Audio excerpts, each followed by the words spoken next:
who was really the first person to call America home? Was the American Revolution actually about tea and taxes? Or was that just the excuse?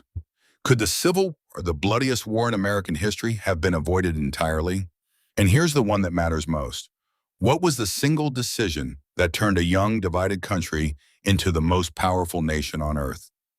By the end of this video, you'll know the answer to all of it. This is the entire known history of America, from the first footprints on this continent to the world superpower it became. Let's start at the very beginning.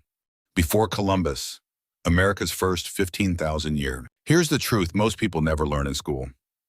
America's story doesn't start in 1492. It starts roughly 15,000 years earlier, when the first humans crossed a land bridge connecting Siberia to Alaska during the last ice age. Over thousands of years, these early peoples spread across two continents, and by the time Europeans arrived, an estimated 10 to 20 million people already lived in what is now the United States. This wasn't empty wilderness. It was home to hundreds of distinct nations: the Iroquois Confederacy in the northeast, the Cherokee and Creek in the southeast, the Pueblo peoples in the southwest, each with their own governments, trade networks, agriculture, and cities. In fact, the city of Cahokia, near modern-day St. Louis, was home to more people around the year 1100 than London was at the same time. So when Christopher Columbus landed in the Caribbean in 1492, he didn't discover an empty land. He opened the door to one of the most devastating collisions in human history, a collision of disease, conquest, and colonization that would kill an estimated 90% of the indigenous population within just over a century, mostly through smallpox and other European diseases their bodies had never encountered before. That collision set the stage for everything that came next: colonization and the road to revolution. By the early 1600s, European powers were racing to claim American territory. The English established Jamestown in 1607, their first permanent colony, followed by Plymouth in 1620, where the Pilgrims arrived seeking religious freedom. Over the next 150 years, 13 British colonies grew along the Atlantic coast, each developing its own economy and identity. Plantation agriculture in the South, built on the forced labor of enslaved Africans, who began arriving as early as 1619, and trade and shipbuilding economies in the North. So why did these 13 colonies eventually break from Britain? The tea and tax story is real, but it's only half the picture. After the costly French and Indian War ended in 1763, Britain needed money, and it looked to the colonies to pay for it. A series of taxes, the Stamp Act, the Townshend Acts, and eventually the tax on tea, sparked outrage not just because of the money, but because colonists had no representation in the British Parliament that was taxing them. No taxation without representation became the rallying cry. Tensions boiled over in events like the Boston Massacre in 1770 and the Boston Tea Party in 1773, where colonists dumped 342 chests of British tea into Boston Harbor in protest. By 1775, the situation had gone from protest to armed conflict, with the first shots fired at Lexington and Concord. The American Revolution had begun. Independence and the birth of a nation. On July 4th, 1776, the Continental Congresses formally adopted the Declaration of Independence, largely written by Thomas Jefferson, declaring the 13 colonies free from British rule. But declaring independence and winning it were two very different things. The Continental Army, led by George Washington, was outmatched and underfunded against the world's most powerful military. Victory came through resilience, French military support, and decisive battles like the Siege of Yorktown in 1781, which effectively ended the war. In 1783, the Treaty of Paris officially recognized the United States as an independent nation. But independence created a new problem. How do you govern a brand new country? The first attempt, the Articles of Confederation, was too weak to function.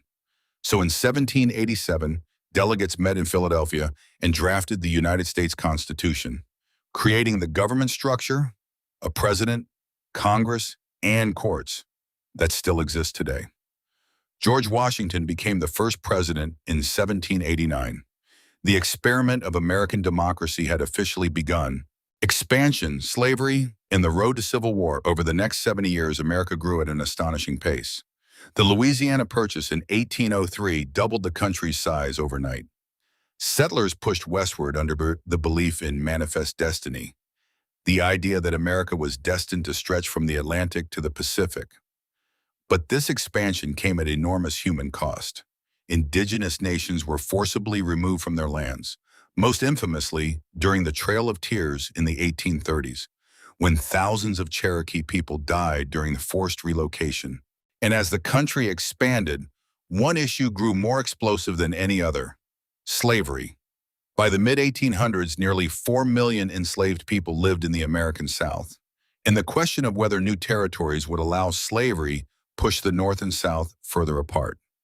Compromise after compromise delayed the conflict. But by 1860, when Abraham Lincoln was elected president on a platform opposing the expansion of slavery, the South saw the writing on the wall. 11 Southern states seceded, forming the Confederacy. In April 1861, Confederate forces fired on Fort Sumter. The Civil War had begun. The Civil War and Reconstruction. The Civil War remains the deadliest conflict in American history, killing an estimated 620,000 to 750,000 soldiers.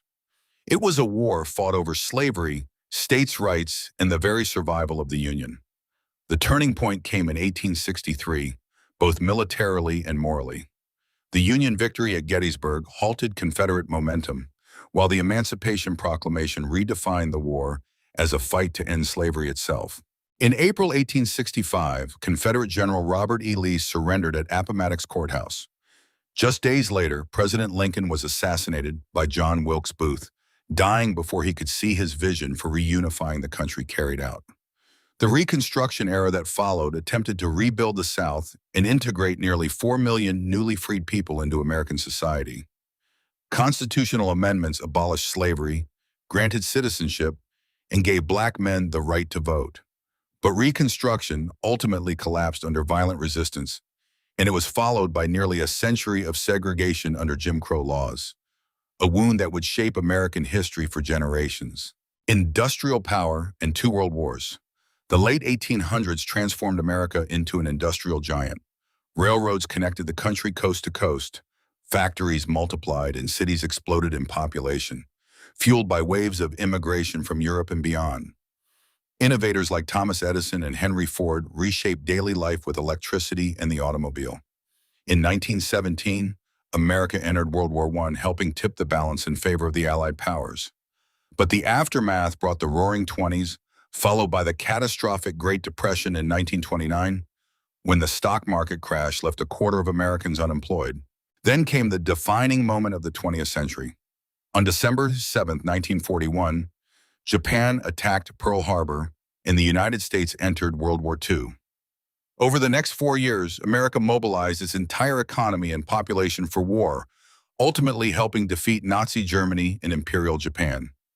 The war ended in 1945 after the United States dropped atomic bombs on Hiroshima and Nagasaki, a decision that remains one of the most debated in modern history. America emerged from World War II fundamentally changed. No longer just a country, but a global power. Civil rights in the Cold War. The decades after World War II were defined by 2 parallel struggles. Abroad, America entered the Cold War, a decades-long standoff with the Soviet Union defined by nuclear tension, the space race, and proxy conflicts in Korea and Vietnam. At home, the civil rights movement confronted the segregation and inequality left over from Reconstruction's failure. Leaders like Martin Luther King Jr. led a nonviolent movement that produced landmark victories: the Civil Rights Act of 1964 and the Voting Rights Act of 1965, finally dismantling the legal foundations of segregation. A century after the Civil War had supposedly ended it, by 1969, America put the first man on the moon, a symbolic triumph in both the Cold War and the century of ambition that preceded it. We've now covered the plot, every major chapter that built modern America. But there's one moment that ties this entire story together, the answer to the question we asked at the very beginning. The one decision that changed everything. So what was the single decision that turned America from a young, divided country into the most powerful nation on earth. It wasn't the Declaration of Independence. It wasn't even winning World War II. It was the decision in the years immediately following World War II to fund and rebuild the very nations America had just fought through the Marshall Plan, while simultaneously investing at unprecedented scale into science, education, and infrastructure at home. This single strategic choice did two things at once. It made America the economic and military center of the free world, and it built the internal foundation: highways, universities, research institutions that powered decades of prosperity. Every conflict before this moment was about survival. Every achievement after it was about supremacy.